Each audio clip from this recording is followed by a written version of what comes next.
Welcome to the Slop Farm. Enjoy the video. You start by locating the Five Nights at Freddy's 1 folder and making a quick backup of the executable and settings files so you can undo changes. Once done, right-click the game exe and open Properties, then the Compatibility tab, set Run as administrator if Windows blocks resizing. Next, launch the game once to generate any missing config files, then close it. This creates the settings file you'll edit, and backing up prevents permanent damage if something goes wrong. Now you'll edit the generated settings file to force a supported resolution. Open Options, INI or Settings. CFG with Notepad. Look for width and height or resolution lines and replace them with your target values, for example 1280 and 720. This tells the game what native output to use.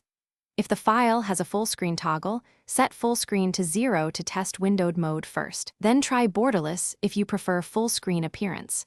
Save the file and don't forget the backup you made earlier. Finally, launch the game and confirm the new resolution takes effect. Use Alt+Enter to toggle full screen if needed. If the display stretches or shows black bars, adjust your GPU's scaling settings or use a borderless window utility to match desktop resolution without distortion. Should the game crash or refuse to start, restore the original files from your backup and try a different resolution or toggle full screen back on. One key tip: verify graphics drivers.